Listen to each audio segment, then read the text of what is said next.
Hello to all my friends out there. So if you were following me, you know I bought boxes to put my soup and my canned food in because I'm going through my stockpile, and what I'm doing is I'm going through my stockpile about 2 boxes a day, and I'm keeping my boxes dust free, and I'm checking to see what I have.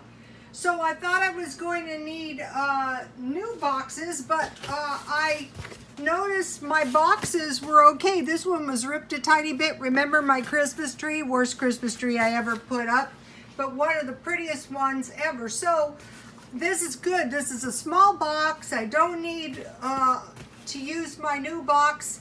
And so I see I have 2 cans of tomato soup. And I have 2 cans of bean with bacon. I like about 30. I don't have 30. I have about 4 cans of chicken noodle.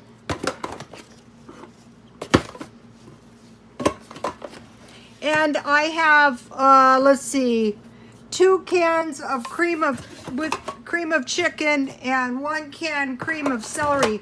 What I do, so this box is just about perfect. I have come to the conclusion it's better to have more small boxes and don't stack your cans. Then they don't get, these things don't come loose and you can see what you have. So I use the cream of chicken and the cream of celery. I dust chicken lightly with flour, and I pour the cream soup with salt, pepper, and I bake it covered. And it was really easy to make, and it's tasty. So this doesn't take long. And believe me, if you were one of these people who just had to evacuate a tornado coming, okay, this isn't the best looking box, but it's clean and it'll do. So when I did the canned food, I found only 1 can of chili. I think chili is one of your best bets. I only had 2 cans beef stew. And then I had 2 cans of beef hash. The beef hash is good. You can just get some eggs and some toast and you're good to go. And I was looking at the Buddy heaters and they're like $64. And guess what? I have a lot of tamales, about 4 cans, probably because I don't like eating them that much. I have 1 can of menudo, so I knocked all the dust off my cans. Now these are pretty good. I saw a review online though, and some people hate these, but I kind of like these. And then I have 4 cans of like raviolis or SpaghettiOs. These are kind of good because if you ever had to, you could eat them right out of the can. So let's see. And this gives you some idea what I've got in here. So 2, 4, 6, 8, 10, 12, 14, 15. I usually like 30, but 15, you need this. God forbid. You know, 1 or 2 of them in the boxes. A lot of people cut the tops of their boxes off, but I think it's a good thing to leave them in. Okay, now I want to mention something. Okay, this is my curbside punch bowl that somebody left it in the parking lot. You can buy these for $5 in a thrift store. But I will use it for my party. I have 1,484,248 views. When I get 500, 1.5 million views, I'll have a little party. A cheap little party.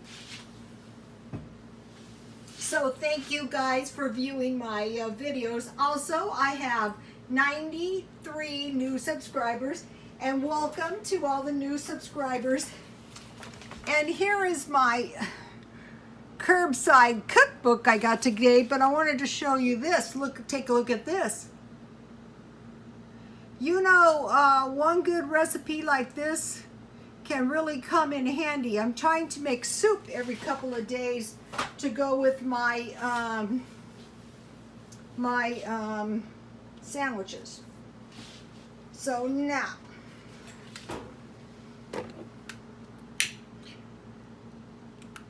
there's a lot of bad disasters going around. And I was telling my son, I have a bad feeling that there's going to be a lot of default on credit cards and home loans, which most likely is going to take us into a nice, hefty little recession. So you want to be careful with your money. So, okay, for the stockpile, yesterday I bought 2 cans of Vienna sausages. So, you know, to kind of stock up, and it really could save your life too, doesn't cost much money. And Mr. Charles made the comment of top ramen and Vienna sausages. So, okay, the buddy heater was $64. There was no campsite, those little butane cooking stoves, and there's no camp gear in the thrift stores out here. So I think I'm not the only one that's a little bit paranoid. Okay, and then this is the Soy Protein. What is that called? Textured protein. It's supposed to be like hamburger. This was not bad. I just cooked my I heated the water, I put the top ramen package in, and then I, you know, kind of turned the heat off, and I put 1/4 cup of this textured soy meat stuff. It was not bad, and in an emergency, it could come in handy, and this stuff doesn't need refrigeration. So that's a good situation for those. Then I went to the 99-cent store where they have the markdowns, and I got another loaf of bread for 50 cents, and I just keep those in my freezer. And you guys, if you can get the hang of the markdown shopping, it's really, really going to save you money, believe it or not. And then I got a nice big box of crackers for 50 cents. The thing about crackers is crackers are like bread, and if you know you have soup and you have crackers, you know you can get by for a few days if some emergency comes up.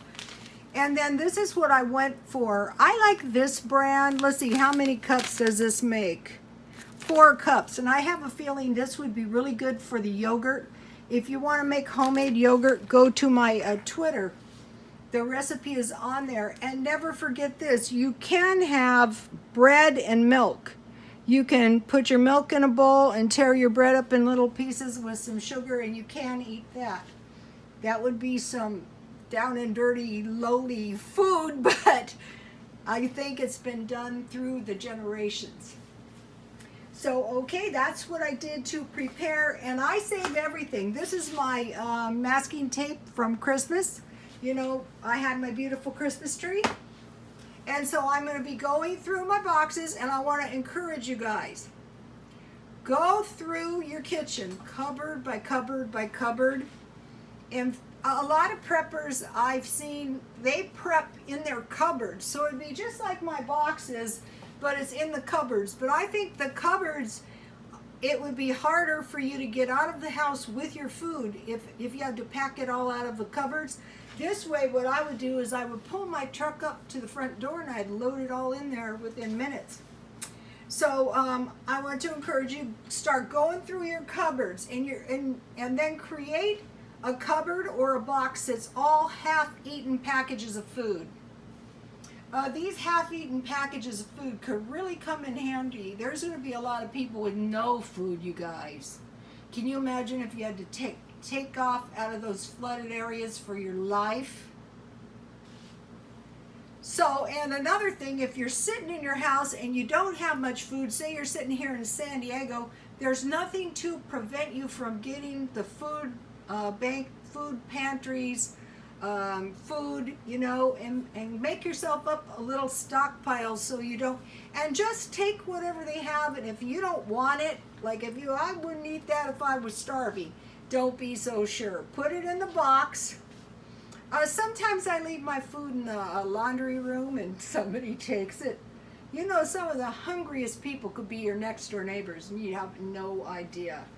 Anyway, and create yourself a box or a cupboard that is just half-eaten food and try to eat it all. And then get all your food together in a way that if you had to evacuate, you could be out of the house within minutes. And get your camp gear together, like in a stockpile of camp gear, you know, your sleeping bags.